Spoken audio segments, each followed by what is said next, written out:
Olá pessoal, vamos para mais uma aula de História, né? Aula 5, capítulo 5. Peguem o livro de vocês e acompanhem aí essa aula, ok? Vamos lá. Nós, na última aula, começamos a estudar os bairros, né? As características dos bairros. Então, vamos dar continuidade, classificando os bairros de uma cidade, né? Então, existem vários tipos de bairro, né? Eu trouxe aqui para vocês, primeiramente, o exemplo de bairros residenciais, que são aqueles, né, que apresentam grande quantidade de residências e apartamentos que servem de moradia. Ah, mas o bairro residencial é só casa, só apartamento? Não, né? No bairro residencial pode existir pequenos mercadinhos, farmácias, né? Pequenas lojinhas, mas não um comércio inteiro, né? Tem alguns pontos comerciais sim, mas predomina aí a presença de moradias, tá? Outro exemplo de bairro é o bairro industrial, né? Que são aqueles que concentram indústrias e fábricas, né? Sendo local de trabalho de muitas pessoas. Nós temos aqui um exemplo, né? De uma indústria, fábrica também ali. Então é um bairro que concentra, né? A maioria dos prédios concentra ali indústrias e fábricas, tá?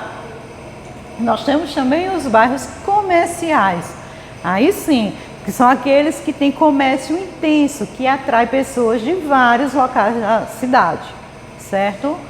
Aqui eu trouxe o centro de São Paulo, né? Que é de intenso movimento, e ele se resume a isso, a venda de mercadorias, né, o comércio em si, né? Na nossa cidade, esse bairro é o centro, né? Tem algumas residências? Tem, mas são bem poucas. O maior número são de comércios, lojas, enfim, né?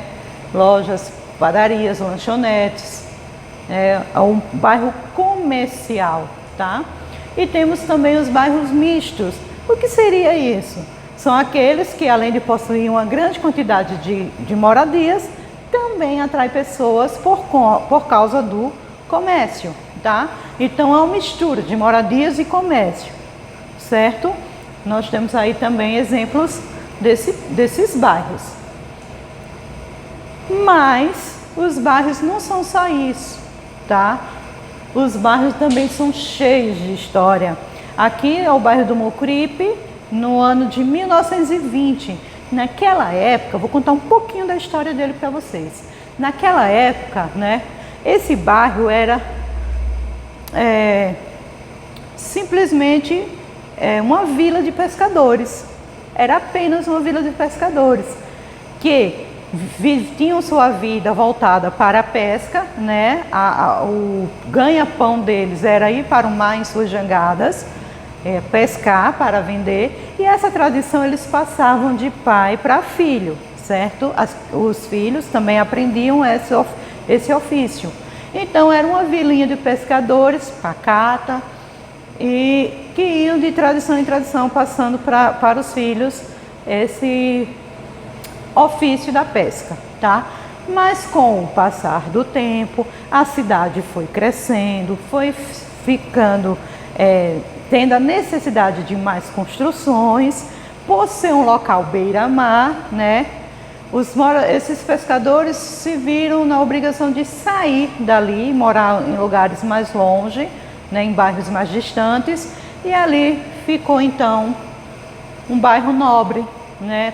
Teve muitas construções de apartamentos, de luxo, né, por ser uma área turística, né? Então, hoje o bairro do Mucuripe, que antes era uma vila de pescadores, hoje ele está assim, ó, um bairro voltado para o turismo, né? Apartamentos luxuosos. Então, vejam que todos os bairros têm a sua história, de como era e o que se tornou, né? E também tem bairro com nome de sítio, que é no caso o bairro Sítio Cercado. Esse bairro é lá em Curitiba, certo? Antes dele ser um bairro, ele apenas era o Sítio Cercado, que era mais distante da cidade, né? E do mesmo jeito que aconteceu com o bairro do Mucuripe, a cidade foi crescendo, crescendo, crescendo. E o que aconteceu? O sítio já não era mais distante, já estava encostado na cidade. Se tornou aí um bairro. Na nossa cidade nós temos esses tipos de bairros, que são o povoado da Batingas, né? O Pau d'Arco também, que antes eram povoados, hoje não, hoje são bairros da nossa cidade, tá? Devido ao quê? Ao intenso crescimento da nossa cidade, territorial, né? A cidade foi crescendo, várias construções, e o que antes era distante acabou se tornando um bairro, ok? Para vocês, sobre os tipos de bairro, as histórias dos bairros e também o nome, que o bairro pode ser um sítio ou não, eu tenho para vocês aí a atividade da página 81 e 83. Tiver dúvida, volta um pouquinho o vídeo, assiste novamente, mas se a dúvida persistir, a gente tem um encontro pelo Meet para tirar todas as dúvidas, ok? E fazer a correção dessas atividades. Beijo! Até a próxima aula.